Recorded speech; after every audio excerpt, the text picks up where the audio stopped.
la cual estamos sometidos en momento de cuarentena, para irnos hasta la zona de Río Cuarto, en la provincia de Córdoba. Allí lo veo ya al médico veterinario Atilio Ciuffolini. ¿Cómo te va, Atilio? Buen día. ¿Qué haces, ¿Qué Atilio? tal, Buen Silvio día. Alfredo? ¿Cómo andan ustedes? ¿Todo normal? Sí, no, todo Dentro de lo normal, pero posible. sí espectacular. Estamos Normal muy dentro de bien. lo posible. Estamos muy bien. Silvito, Yo me gustaría introducir un tema que tiene que ver con la actividad productiva. Lo de la pandemia ha modificado hasta la estructura comercial del negocio, sobre todo en lo momentáneo. No sabemos hacia futuro, teniendo en cuenta las características que tiene el negocio de la Argentina, que demanda un animal más liviano, y las dificultades que empieza a tener la industria frigorífica para vender el novillo a la Unión Europea. Ahora empieza a aparecer otra vez Israel, a Chile, etcétera, etcétera. ¿Cuáles son las modificaciones, si es que ocurrieron en este último tiempo, tranqueras adentro en lo productivo, en aquellos establecimientos que estaban tratando de meterle más kilos a la hacienda y llegar más que a un consumo, a un novillo? Atilio, ¿cómo lo ves vos? Bueno, Silvio, evidentemente la situación se plantea nada nuevo, muy confusa. Yo te diría que me gustaría hacer una breve descripción también de esas alertas que estamos viendo en cómo la cadena se puede llegar a romper en su funcionamiento. Creo que estamos todavía en un sector privilegiado. No privilegiado, Ujú. o sea, privilegiado contra otros sectores, más del 80% de los trabajos del mundo está entorpecido o disminuido, con lo cual los sectores que pueden seguir rodando, como en este caso, tenemos que agradecer. Pero solamente para situarnos en el contexto rápidamente, en un minuto, definir con lo que le está pasando a la cadena de valor de carnes en Estados Unidos, que es bastante contradictorio, ¿no? Fíjate vos que hoy el mercado empieza no a comercializar oferta y demanda, sino que empieza a estar entorpecido por disrupciones de lo que está al medio, entre que la mercadería sale del campo y llega a los consumidores. Entonces vos empezás a ver entorpecimiento de lo que es la logística, de lo que es el producto terminado, industrialización y a lo que es el mercado al llegar a las góndolas, ¿no? Y fíjate lo que está pasando hoy. La industria americana, esta semana el presidente de Estados Unidos firmó la ley de defensa de la producción, casi obligando al sector frigorífico que se presente a la faena.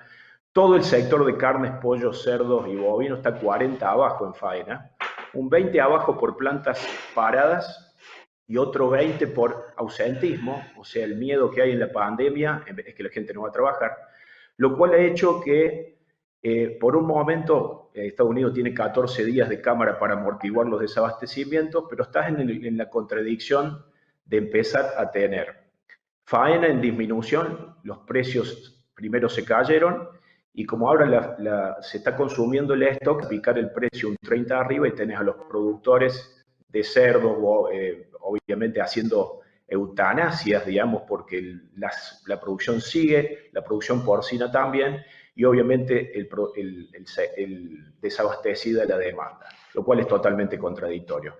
Yendo a nuestro lugar, creo que lo que tenemos que rescatar, y ustedes permanentemente comunican esto, Jorge Torelli, Daniel Urcía el otro día también lo vi, es el cuidado que tenemos que tener porque la propagación obviamente de la pandemia en las plantas frigoríficas es muy grande y ese es el gran peligro creo que tenemos hoy, que es que se nos caigan los precios.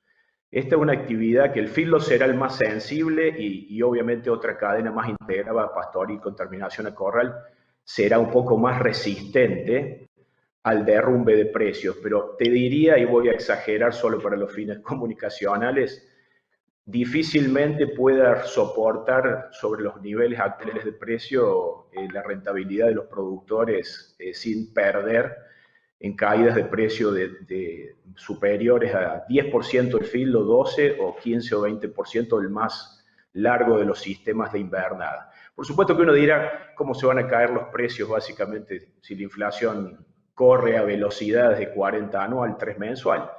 Lo que pasa es que cuando ahora estemos comprando estos terneros, me perdí lo de julio, en el rango puesto en el campo, 200 kilos con costos de 110 pesos, ya estamos materializando costos.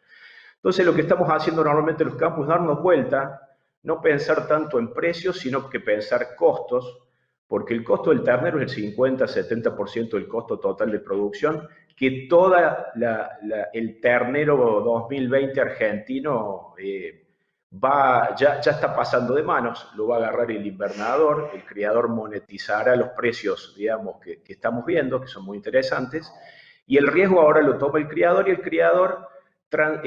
el invernador entero va a transitar el 2020 con las turbulencias que se nos viene, ya habiendo anclado parte de sus costos que son ternero, con lo cual estamos tratando de diseñar, negocios un poco más resistentes a la baja. Cuando digo la baja de 40%, podemos considerar en dólares, si hoy estamos, que sería una moneda constante a valores de hoy. Si estamos vendiendo en el rango de $1.50, que podría ser los 95, 100 pesos de hoy, depende de categorías, que se nos derrumben los precios a $1.38, a $1.40, a $1.30, evidentemente estamos en zona de quebranto. Si alguien va a tener que monetizar a esos precios, obviamente en el futuro, pensando que la ternera que compremos hoy probablemente salga al mercado en julio, y obviamente lo que entra en una invernada un poco más de recría se vaya a ir hacia febrero, marzo de 2021.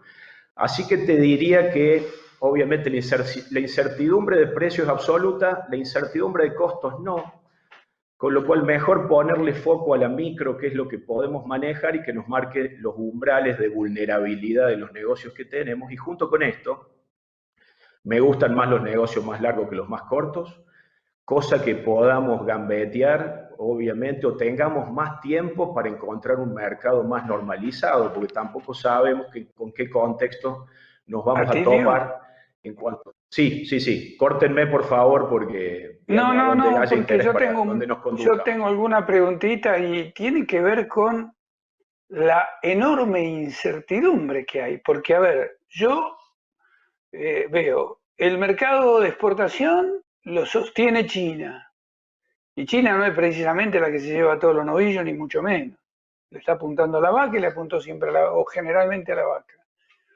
De golpe y porrazo, en algún momento hasta se descuidó un poco el mercado interno apuntándole al novillo y todo esto. Los productores ahora, yo no sé si se van a arriesgar a hacer una recría larga y todo lo demás, intentando llevar un animal más pesado y después que vaya a exportación y todo esto. ¿No volverá a ser otra vez que tenemos que mirar bien el mercado interno y esperar a que pase el temporal? Y esto significa que, bueno, nos podemos preocupar un poquito por la recría, pero no apostarle tan fuerte como le estaban apostando ahora, a pesar de que a mí me encanta la recría, te aclaro. Pero por ahí vamos a tener que empezar otra vez a volver a hacer ese animal más livianito y pensar en algún animal de, a lo sumo, 350 o 400 kilos, digo, ¿no? Por ahí, porque me parece que son tantos los signos de interrogación que tenemos, no sé qué hay que hacer. Fíjate, Alfredo, es el punto en donde creo que nadie sabe y obviamente yo creo que tenemos que mantenernos flexibles, porque por ahí la recría, si uno se pone a ver, la faena, el peso de carcasa del año pasado no se modificó. Yo creo que tenemos mucho más sensaciones que estamos a hacer recría, lo vemos en los frigoríficos, pero la carcasa del año pasado estuvo en 225, 226 kilos, es la misma tendencia de los últimos tiempos. Con lo cual, hay evidencia fuerte para decir que el sistema cambió demasiado en cuanto al peso promedio de carcasa, o sea que hay mucho más animales recriados, no. Sinceramente, en los números que podemos ver, no. Nos parece que estamos haciendo mucho más que antes, por supuesto que sí. Y acá, Alfredo, está mucho más sofisticada la formación de precio en el mercado interno. Y fíjate el año pasado evidentemente hubo que acomodarse a tratar de, en el modelo que uno venía, tratar de meterse en la exportación, porque la capacidad de compra, al menos hasta diciembre, la tuvo la exportación. Y eso fue porque veníamos en aceleración devaluatoria y le fue ganando con una cantidad de plantas con apertura para China reducida. Por eso migró el margen a la industria exportadora el año pasado. Venimos de un 19, un 18, donde vimos precio de novillo de $1.20. Hacía 10 años que no teníamos instantáneo precio de novillo de $1.20, con lo cual fue de sobrevivencia. Y yo creo que estamos en el mismo tránsito, con lo cual concuerdo contigo. Lo que decía de la distancia diríamos, no es que tenemos que ir a novillos pesados, la distancia es que tenemos que diferir la venta probablemente, porque la pregunta es cómo es el escenario de formación de precio de octubre. Por el lado de la demanda interna, despidos, salarios, poder adquisitivo a la baja, inflación. ¿Cuál es el escenario de poder de compra de la demanda interna argentina en septiembre-octubre?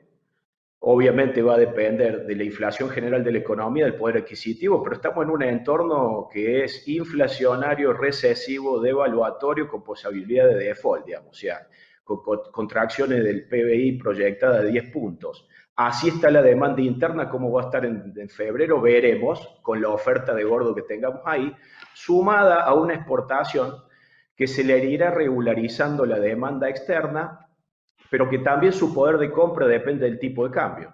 Si el tipo de cambio se le atrasa, que venimos a la par, ¿no? O sea, venimos devaluando al 3,4 mensual y venimos inflacionando, ¿no?, al 3 y pico mensual, la inflación empieza a ser difícil de medir porque ¿cuál fue la inflación de indumentaria en el mes pasado cuando ninguna prenda fue comprada ni vendida y no hubo una base imponible para medir? Entonces, hasta los indicadores son difusos. Pero digo, llegado ese momento, veremos quién tiene más poder de compra, quién define el precio del ternero en un entorno de oferta de gordo. El problema es, si hay entorpecimientos de la faena, y Argentina faena 250 mil cabezas semanales, entorpecer la faena me sobreoferta el mercado, y cualquier evento en donde el libre tránsito de la faena por una disrupción de lo que sea, logística, me entorpece la salida, me sobreestoquea el mercado y me lo va a terminar derrumbando. Entonces, aquí iniciamos un viaje de 12 meses que terminará para cada uno de los que decidan su estrategia el día que al novillo lo cambiemos por cheque o lo cambiemos por transferencia, en definitiva lo moneticemos por peso.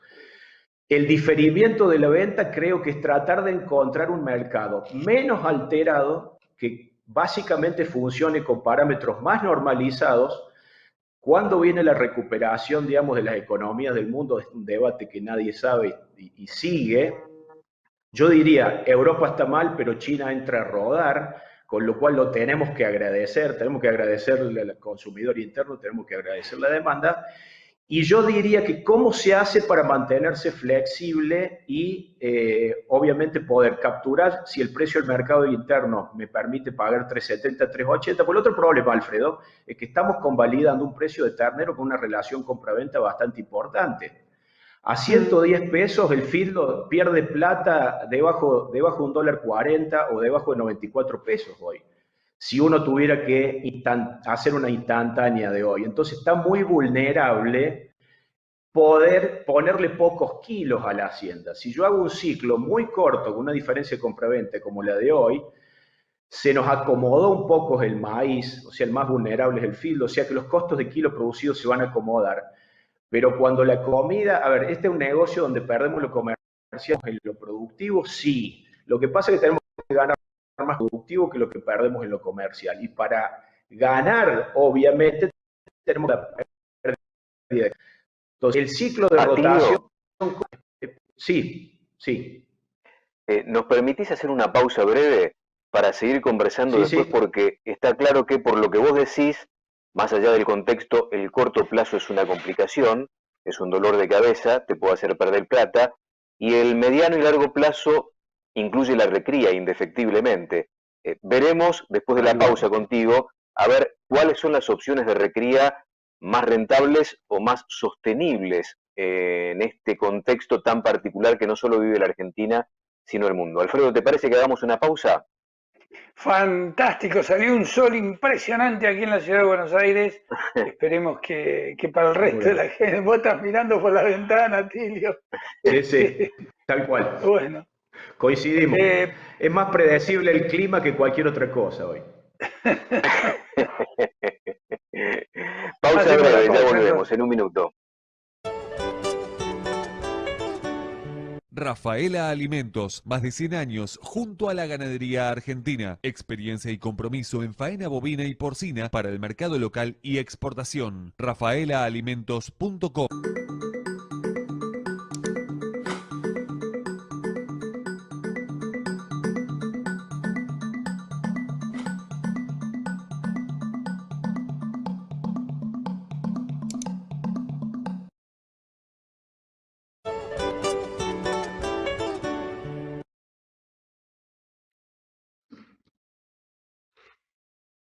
Seguimos compartiendo la mañana de Amanecer Ganadero, la estamos compartiendo con Alfredo, a quien estamos viendo también en pantalla, con Atilio Ciuffolini, vamos a seguir conversando con él.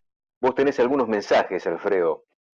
Uno tiene que ver, ahora lo vamos a compartir con Atilio, precisamente con lo que está diciendo, pero acá hay un amigo que hace una pregunta muy interesante, porque dice, contraté un matrimonio para trabajar de puestero en un campo de la provincia de Buenos Aires. Casi nada, ¿no? Vos fíjate en un momento que se está necesitando que haya trabajo, bueno, que acá necesiten gente brillante. Esta gente tiene que venir desde Córdoba y viene con 2 niños. ¿Qué permiso tiene que tener? Por supuesto, viene con contrato de trabajo y alta en AFIP y viene con su vehículo. No sé, pero esto se tramita, bueno, a ver si nos están viendo amigos que nos puedan informar bien al respecto, pero me parece que es algo relativamente sencillo. Tienen autorización especial por trabajo, pero lo podemos ir averiguando. Tenemos todavía media hora de programa, a ver si alguien nos da una respuesta concreta. Está bueno eso. Señor Guarino, disculpe que lo moleste, soy de zona rural de Nuevo Entre Ríos. ¿Usted tendría conocimiento de quién puede vender pantallas solares de las que generan 220 vatios? Si tiene algún número, lo pasaría. Muchas gracias, buen día.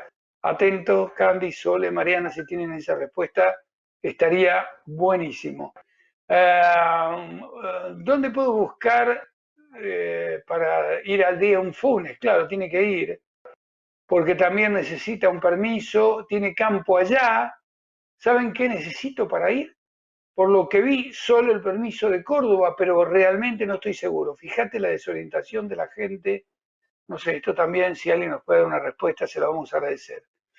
Y ahora sí, una vez que lo tengamos a Tilio nuevamente en pantalla, Silvito, quiero leer el mensaje de Eugenio Méndez Casariego, porque está precisamente, Atilio, ahí te tenemos, te estamos viendo, Atilio Ciuffolini.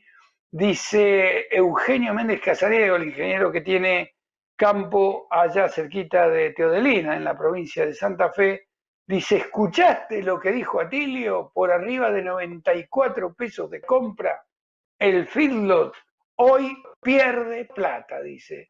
Estamos de acuerdo, la única defensa es la compra. El futuro impredecible, dice Eugenio Méndez Casariego, titular de Arezzo, el feedlot que está ahí, reitero, en Teodelina. ¿Coincidís con esto, Atilio? Ese es sería hoy, comprando a 110 con gasto, lo que sería el punto de equilibrio de venta. Si se me cae debajo de ese precio 94, 90, que estamos a $40, $35. Coincido, le mando un saludo a Eugenio, hace mucho que no nos vemos, pero ya este precio a 110, si el precio de venta del gordo, y lo voy a tomar a moneda constante porque es importante mirarlo, yo estoy gastando casi 300 o $280 por ternero hoy, con lo cual mi vulnerabilidad precio es totalmente grande y está a 10% o 15% de la caída del precio actual, diríamos. Con lo cual coincidimos plenamente, el feedlot siempre tiene que vivir con un riesgo a la baja no superior a 10%. Se me cae el precio 10% y entro en zona de pérdida de plata. Es el que a más le duele la volatilidad.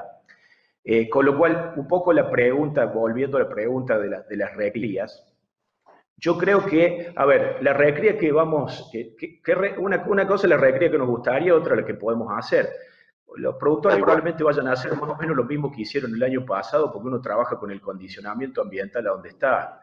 Entonces, podemos discutir que una verde, una pastura podría ser más competitivo, pero en realidad hay muchísimos ganaderos que no pueden hacer ese tipo de recría y solo le queda el confinamiento. Así que yo diría, trataría de hacerlo mejor con los condicionamientos que tengo o lo que mejor que puedo con lo que tengo.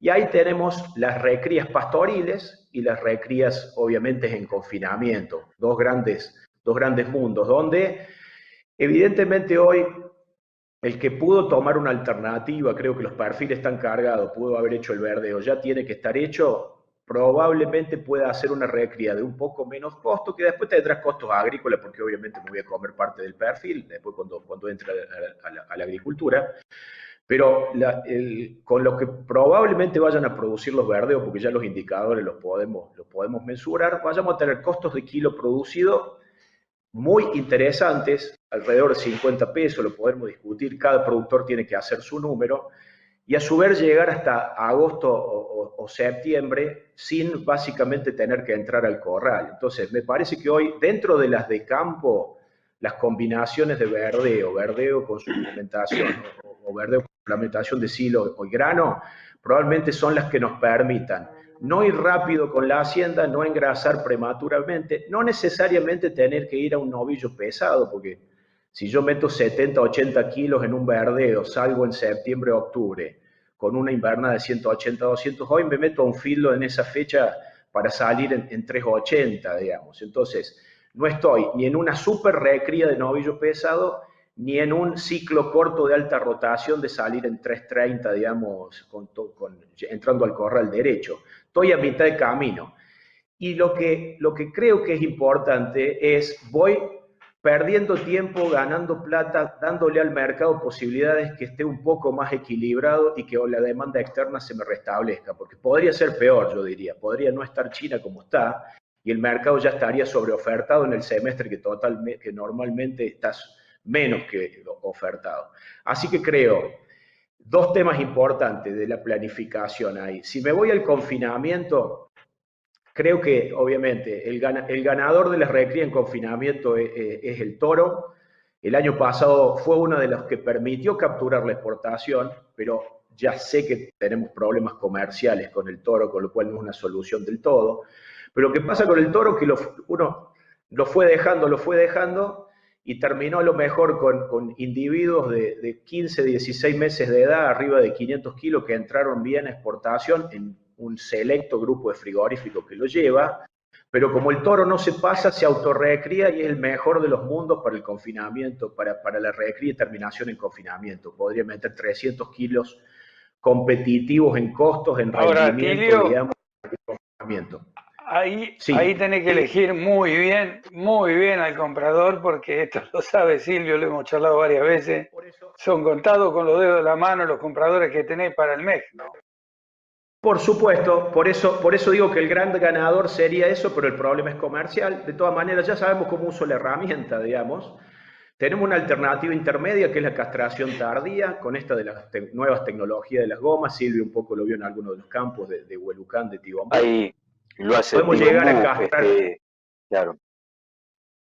Pero digo, podemos llegar a castrar un bicho en 350, o sea, el toro se autorrecría, castrar en 350 o en 330 sin graves problemas, y yo, desde el punto de vista comercial, voy a tener un novillo de lo estético, pero desde el punto de vista técnico voy a tener la eficiencia de conversión de un toro en una parte. Y después lo que le queda al confinamiento es ensayar recrías y terminación, digamos, que pueden ser o con silajes y obviamente o con restricciones. Nos gusta más a los filos que tengan la estructura para poderlo, obviamente, instrumentar, nos gustan más las restricciones, y ahí hay que planificar muy bien el periodo de recría, la profundidad de la restricción y el periodo de realimentación, porque muchas veces vemos dietas de recría que duran todo el tiempo y nos termina desbarrancando también la eficiencia de conversión, con lo cual ahí podemos ganar el diferimiento de la fecha de venta del novillo, pero muchas veces a mayores costos. Con lo cual creo que la recría sigue teniendo las mismas alternativas de antes. Para los que tengan absolutamente en confinamiento, obviamente no tenemos más alternativa que esta, con lo disponible, y probablemente el que pueda entrar a diferir la venta, por más que no sea un novillo de exportación, creo que tiene ventajas. Y creo que en este momento, a ver, es importante que no se nos rompa la cadena, que no se nos rompa el equipo de la ganadería argentina, porque si empezamos con castigos de precio en diferentes lugares, las distorsiones van a sobrevivir, y creo que vamos muy bien, digamos, como cadena de ganados y carnes sin problemas. O sea, los problemas los van a tener todos. Atilio, ¿qué es esto de castigo de precio en diferentes lugares? No, me refiero a que si se nos desbarranca el precio del gordo, se desbarranca el precio del ternero. Empieza a perder plata el invernador, el filotero, y eso genera distorsiones tarde o temprano, digamos. Fíjese que uno de los problemas, Alfredo, del momento, en este shock de oferta, shock de demanda, de lo que hablan los economistas, es que las empresas empiezan a ver, un comerciante que hoy no puede abrir, factura cero, pero no gasta cero, se empieza a comer capital de trabajo y empieza un efecto en cascada, obviamente no solamente para la gente que está desocupada, para el freelance, la empresa o la pyme, se vienen las bancarrotas, digamos. Y cuando se vienen las bancarrotas, se viene el efecto en cascada, el efecto de dominó, porque nadie le paga a nadie, con lo cual creo que el estar mantenidos, el criador, el invernador, el frigorífico, también hace sana la convivencia y la recuperación futura. Entonces, los derrumbes de precio, el mundo de todos pierden. Y en realidad la economía mundial está en el juego donde todos pierden. La pregunta es que tarde o temprano a dónde nos pega a nosotros, con lo cual creo que la vulnerabilidad de la cadena y del sector está latente, pero la venimos llevando creo que muy bien y creo que hay que ser responsable con eso. Pero los dejo que hagan preguntas si no me desvío. Con respecto a esto que acabas de decir, Atilio, ustedes la van llevando muy bien. Te pregunto concretamente por el nivel de venta de Tecnal, la empresa de la cual vos sos director además. ¿Cómo es con respecto al año pasado y cómo está la cadena de pago todavía? Hubo disrupciones, un poco Patricio comentó lo que los comentarios de cadena de la semana pasada. Yo diría, fueron más de forma que de fondo. Los cheques rebotados venían muy bajos, menos del 1%, con lo cual hicieron un saltito a fin de marzo alrededor del 10-12%, pero era porque no hubo clearing bancario, con lo cual diríamos hasta ahora fue más de forma que de fondo. Diríamos que contra el año pasado, y leía un artículo, también un comentario de Cargill, que es un operador global, hubo en la conducta también del productor como una compra preventiva por problemas de desabastecimiento. La misma foto que vimos a nivel supermercado se dio a nivel global. Hubo una expansión de la demanda de un 10%, al menos analizada desde el punto de vista de una empresa que tiene cobertura global en cuanto al mes pasado. No sabemos bien cuánto eso está jugando, digamos, en el sector nuestro, pero las ventas están un poco arriba del año pasado, también asumiendo que fue un año seco y los detectes precoces activaron tempranamente la demanda de lo que es la producción animal y la estacionalidad de la demanda de productos de nutrición animal. Así que yo te diría que estamos igual o un poco arriba, no sabiendo si ese poco arriba es una demanda genuina por un poco la sequía o en línea general una compra preventiva, que también uno ha alertado a los productores a hacerla por las dudas, porque este entorpecimiento logístico lo estamos viendo a todo nivel y no sabemos en qué momento se termina cortando o no. Nosotros también hemos tratado de levantar stock, porque obviamente es uno de los problemas de poder mantenerse operativo, Silvio. Acá hay temas vinculados a lo que vos estás diciendo. Uno que me parece que anticipa lo que viene, no sé, de alguna manera, porque dice, los dos son pampeanos, mira, curiosamente. Esto es vergonzoso, dice. Yo soy de una zona rural en La Pampa y acá ya casi no se consiguen cigarrillos y los cobran lo que quieren. Me hace acordar al año 74, dice Julio Ullán. Y esto tiene que ver, Atilio, con lo que señalábamos hoy con Silvio. Están clausuradas las rutas en muchísimos lugares. El transporte no llega. Empezó de alguna manera, ficticiamente, porque esto es un invento de nuestros gobernantes, estoy hablando de gobernadores e intendentes, que superando la posición del gobierno nacional, están cortando a piacere rutas e ingresos a ciudades. Esto lo único que está generando es una inflación que ya la tenemos, por supuesto, pero ficticia, mucho más grande de la que algunos imaginan. Y lo otro, que ya empieza a meterse un poco con el tema que estás hablando vos, dice, soy comprador en vacas y vaquillonas de consumo, aproximadamente 4 jaulas por semana. Los productores tienen una incertidumbre terrible. Coincido con ustedes que se van a tener que abocar al consumo o a la vaca para China. El tema principal que está muy para la venta o salida de carne. Mariano de General Pico, La Pampa, que también deja saludos. Bien. Bueno, Lo que sucede también, y nos podemos conectar con lo que le está pasando a la producción animal. Fíjate, lo que ha pasado acá un poco con los filos locales es que desapareció la burlanda. Y desapareció la burlanda, por un lado, porque se ha caído Porque, 80% la demanda de combustibles, y Claro. obviamente el alcohol, el etanol corta la nafta, con lo cual al 12%. Con lo cual, por el lado del alcohol de los combustibles, la demanda está derrumbada, están todas las plantas paradas, Diacer, Bio4, Promaíz, Acabio. Por el lado de la demanda de alcohol de mano está multiplicada por 20.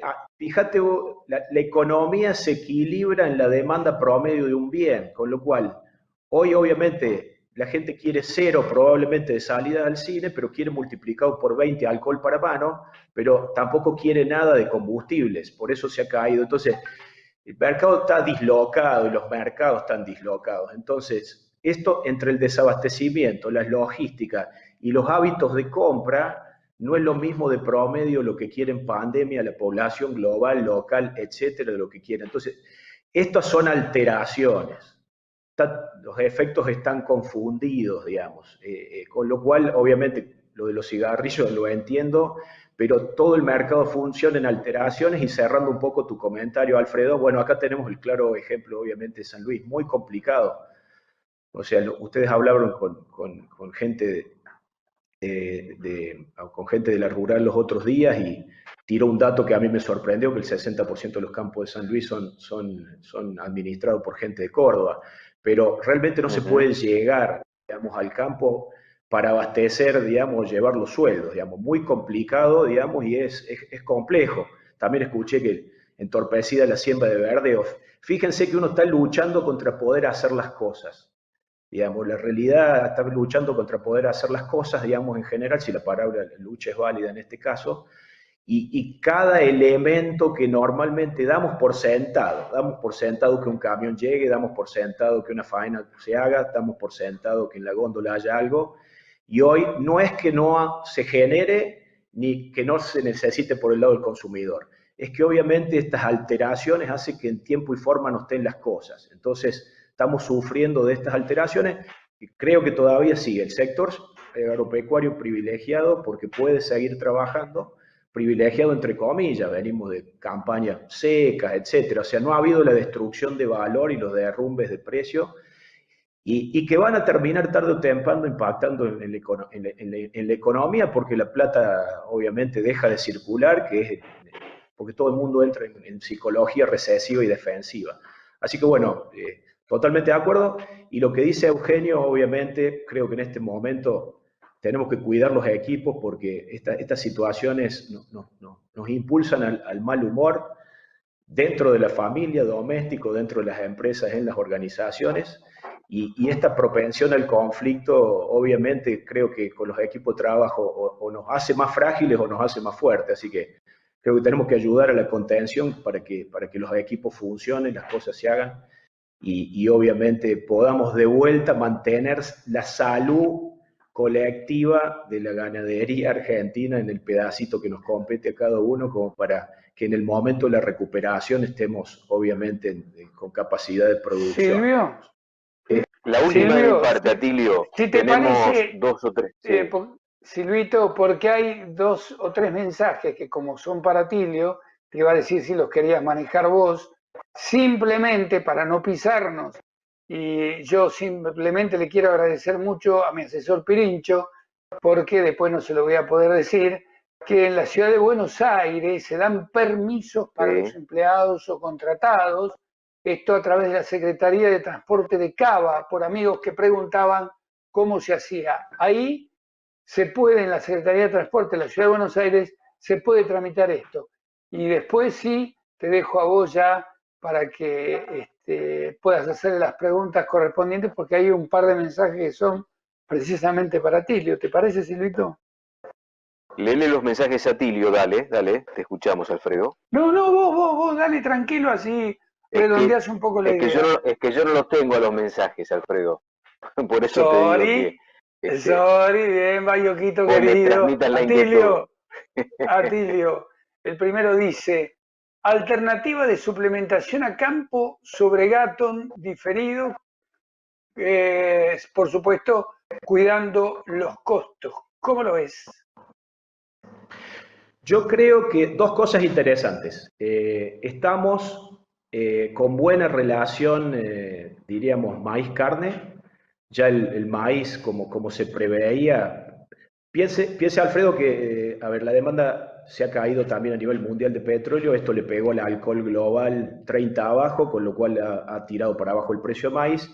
Y el maíz definitivamente se declaró en este precio bajista, con lo cual, si de promedio con un kilo de carne neto en el campo contra maíz neto en el campo, de promedio compramos 10, 11 kilos, hoy estamos más cerca de 14 o 15. O sea que la energía está competitiva para producir. En el campo, por el lado de las proteínas, nosotros los miramos con soja porque tenemos series largas para poder analizar con las pizarras de Rosario. Pero cuando vemos la relación carne-soja 5-1 es promedio y estamos 7, con lo cual todo el cuerpo de los suplementos proteicos va a estar competitivo porque siguen una referencia con la soja. Con lo cual, estamos bien con la relación costo de kilo producido, precio de venta. Es la compraventa la que tenemos que tratar de ganar más en la producción de lo que perdemos en la comercialización. Con lo cual, en el caso de un gato, obviamente estamos en un año donde podemos ser un poco más agresivos en el volumen de suplemento. Hay que ver a dónde estoy, cuánto volumen de pasto tengo y a dónde voy. El feedlot tiene mucho control. Me analizo la comida, peso el alimento, monitoreo el consumo, que es una variable de alta frecuencia, y corrijo. En las suplementaciones pastoriles sigue siendo arte y oficio. Tengo un lote de 200 hectáreas, la hacienda no la veo, sé que al suplemento le voy a dar 0,3, 0,5 o 1% del peso, pero obviamente se me puede desbarrancar el resultado obviamente fácilmente. Atilio. Con lo cual yo diría, probablemente hoy para un gato hay que ver semilla de algodón, probablemente sea una de las cosas que vayamos a conseguir. Si se puede mezclar, puede ser algo de soja y semilla de algodón, pero probablemente podamos ir a suplementaciones del 0,5% del peso. Hay que ver con qué ensamblaje de dieta que sea competitiva en ese lugar, 0,5 o hasta 1% si los animales son muy livianos, porque yo diría que vamos a tener conversiones y costos de kilo producidos muy competitivos, y a su vez, si podemos, hay un condicionante en esos recursos, que es un forraje de menos de 50% de digestibilidad. Entonces yo no voy a poder transformar en ganancias de 800 gramos, dando poco suplemento a un recurso que tiene poca digestibilidad. Entonces hay que conformarse con el 500 o menos. Pero bueno, perdón. Me dijo Silvio que es el malo de la película, que te tiene que despedir. Si fuera por mí te tenemos hasta pasado mañana, pero Silvio, que es un mal tipo, te va a decir que te vayas, Atilio. Te lo digo así sinceramente, vos sos un amigo. Silvio es inimputable, así que acepto cualquier cosa. Ya demasiado tiempo me dieron y me cortaron poco, así que espero que haya sido coherente. No sabes cuánto te agradecemos. Un abrazo grande. Cuídense. Hasta luego. Igualmente, Atilio, gracias. Atilio Ciuffolini, el médico veterinario, director de Tecnal, charlando con nosotros en esta mañana de sábado. La verdad que un placer. El tipo no es muy accesible y la verdad que cuando accede uno lo aprovecha. Si te parece, hacemos la última pausa, Alfredo, porque tenemos también a Julito Boutet pendiente con mucha información que vamos a compartir sobre el cierre de este encuentro semanal. Ya estamos, en un minuto nada más.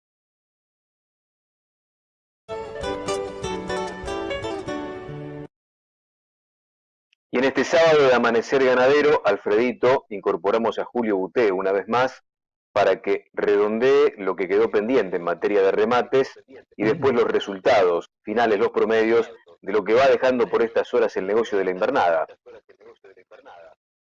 Bueno, los invito entonces en principio a repasar el televisado que nos había quedado, que es el de Colombo y Magliano, con 13.000 cabezas, nada más y nada menos, y con resultados destacados, con promedio de 111 para el ternero de 160 a 180, 114 de 180 a 200, 109 para pesados de 200 a 230, de 260 a 300, 99 a 90, más pesados, novicitos de 300 a 350, 96,65 de promedio, a machos y hembras hasta 180 a 250, 180 a 200, 103, 200 a 230, 101, terneras hasta 180, 103,60 de promedio y 180 a 200, 96,65. Dicho esto, los voy a invitar a ver promedios, porque más allá de algunas sorpresas que nos llevamos viendo remates televisados esta semana en Canal Rural, la verdad que el ternero está sostenido con suerte, ¿sí? La verdad es que, bueno, hablando con muchos operadores y muchos compradores, y escuchando un poco también a Tilio lo que decía hoy, ¿no? La mayoría del ternero sigue yendo a un engorde corto, a un trabajo que en 3, 4, 5 o 6 meses como mucho va a estar terminado. Y estos precios que son medio cantos de sirena, de 140, 145, 125 por ternero, son cosas muy puntuales. Y muchas veces además nos llegan promedios de diferentes zonas y de diferentes lugares que yo sinceramente dudo que en esos promedios estén discriminadas las cantidades de ternero de cada valor, ¿sí? O sea, se vendieron, por ejemplo, 500 terneros entre 96, 100, 102 y 30 en 120. Bueno, tengo la duda de que esté promediada la cantidad de cada ternero para después hacer el promedio, ¿no? Así que yo humildemente les voy a pasar los promedios que hemos sacado nosotros de esta última semana, donde hay alguna leve mejora en el ternero de 180 a 200, pero está muy parejo, como les diría desde febrero-marzo el ternero. Si quieren encontrar una variación fuerte, hay que irse a fines del año pasado, donde ahí sí se veía tal vez 10 pesos menos en cada renglón. Pero tenemos 110 para el ternero de hasta 160 kilos, 160, 180, 105, 180, 200, un pesito más que la semana pasada, 104, 100,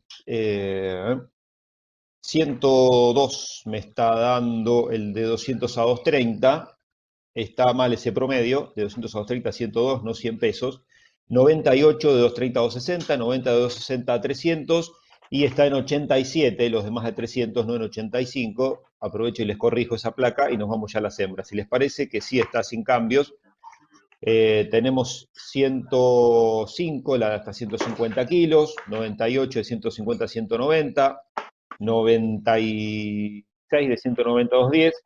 Saquemos las de esa placa que tienen algunos errores, no sé si nos confundimos con una de la semana pasada y yo se las digo directamente. Saquemos esas plaquitas y yo les leo directamente los promedios. 105 hasta 150 kilos, 98 de 150 a 190, 96 de 190 a 210, 94 de 210 a 250, 88 de 250 a 300. Sigue en 42.000 pesos el promedio para la vaquillona con garantía de preñez. Tiene que ser muy buena, recuerden. La vaca nueva con garantía de preñez lo mismo, 42.000. Tiene que gran momento tarde de invertir en un vientre, porque en dólares estamos hablando de unos $400 para comprar una vaquillona, de la mejor que ofrece la Argentina, muchachos. Vaca nueva con cría, 25.000, lo que pisa en promedio, y usada y medio uso, 18.000 en promedio lo que pisa. Atentos porque se viene una gran semana. Llegás muy entrecortado, que Julio. lunes y martes. Estás teniendo algún problemita, salís entrecortado, Julito, no sé por qué, Sí, pero salís entrecortado. problema de señal. Bueno, no mucho más que eso, chicos, era decirles que lunes y martes viene el Roshack con una prueba muy importante para el negocio de invernada, así que estemos muy atentos a seguir esos resultados. No se te escucha bien. Vamos a decir ya porque nos estamos yendo. Gracias y buen Julito, fin. muy amable. Alfredo, quedan segundos. Recordamos que a las 10 de la mañana, por la pantalla de Canal Rural, Esteban Abelende estará vendiendo más de 3.000 cabezas, 3.200 animales desde Reconquista, en la provincia de Santa Fe. Recalco esto porque Esteban Abelende está acostumbrado a dar remate los viernes. Obviamente, ayer, Día del Trabajador, de paso aprovechamos para saludar a tantos amigos laburantes que no se pudo concretar el remate, por ende, hoy a las 10 de la mañana, dentro de una hora, Esteban Abelende estará vendiendo una muy buena oferta, por lo tanto habrá posibilidad de seguir haciendo buenos negocios. Sí, yo me robo un minutito más para recordar esto. Presten mucha atención porque lo que dijo Silvio, destacando esto de que un sábado Esteban Abelende esté vendiendo, vamos a tener ventas por Canal Rural en vivo y en directo. Vamos a tener ventas por streaming, por elrural.com, en vivo y en directo a lo largo de todo este año tan particular, también sábados y domingos, en algo absolutamente inédito en Canal Rural, remates por televisión en domingos. Presten mucha atención, ustedes aprovechen, y de paso cañazo les pasamos el chivo, síganos en Mercado Visión, porque con eso los vamos a tener bien al tanto de cómo es la actividad de los remates de invernada, cría y, ojo, reproductores. Hay muchísimas cabañas que ya han arreglado el tema de las fechas y demás para los remates de cabaña que va a haber en cantidades este año por televisión o bien por streaming, por internet. Bayoquito, cada día valoro más tu Nos presencia. despedimos, Gracias, Alfredo. Chau, Igualmente, viejo. Alfredo, gracias a vos. Abrazo Gracias a a todos. ustedes por acompañarnos. Que tengan un excelente fin de semana. Regresamos con ustedes el lunes a las 7 a la pantalla de Canal Rural. Gracias.